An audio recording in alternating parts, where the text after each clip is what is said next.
अस्सलामुअलैकुम नाज़रीन, मैं उम्मीद करती हूँ कि आप सब अल्लाह के करम से खैरियत के साथ होंगे।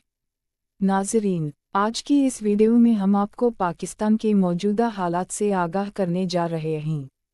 जी हाँ, उस वक्त वतन अजीज़ के कई इलाके शदीद बारिशों और तबाहकुन सैलाब की लपेट में हैं।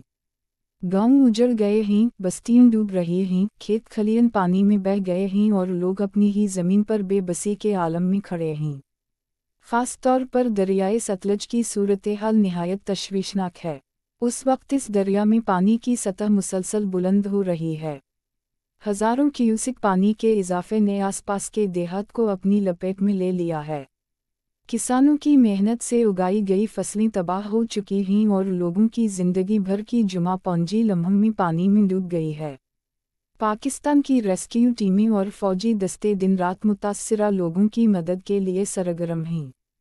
कई ख़ानदानों को महफूज मकामात तक पहुंचाया जा रहा है, लेकिन फिर भी हज़ारों अफराद आज भी खुले आसमान तले अपनी ज़िंदगी के कठिन तरीन दिन गुजारने पर मजबूर हैं। ख़वातीन, बच्चे और बुज़ुर्ग सभी शदीद मुश्किलात का शिकार हैं। सैलाब के इस तूफ़ान ने एक बार फिर ये सवाल हमारे सामने खड़ा कर दिया है कि क्या हम कुदरती आफ़ात से निपटने के लिए वाकई तैयार हैं। जब भी दरियाओं में पानी बढ़ता है तो सबसे पहले हमारे गांवों और बस्तियां मुतासिर होती हैं, क्योंकि हिफाजती इंतज़ामात या तो नाकाफ़ी होते हैं या फिर वक्त पर किए ही नहीं जाते। नाज़रीन, अब सिर्फ दुआ काफ़ी नहीं है, हमें अमली इक़दामात भी करने होंगे। हुकूमत और अवाम को मिलकर सैलाब से बचाव की हुकमत अमली अपनाना होगी।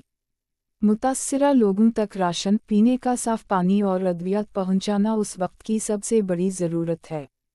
आइए सब मिलकर दुआ करें कि अल्लाह ताला पाकिस्तान पर अपना ख़ास रहम फरमाए, हमें इन आज़माइशों से निजात दे और हमारे वतन को हमेशा अपनी अमान में रखे। अगर आपको ये वीडियो पसंद आई हो तो बराह करम लाइक करें, अपनी कीमती राय कमेंट्स में ज़रूर दें और हमारे चैनल को सब्सक्राइब करना ना भूलें। अपनी कहानियों और तजुर्बात भी हमारे साथ शेयर करें ताकि हम इन्हें दुनिया तक पहुंचा सकें।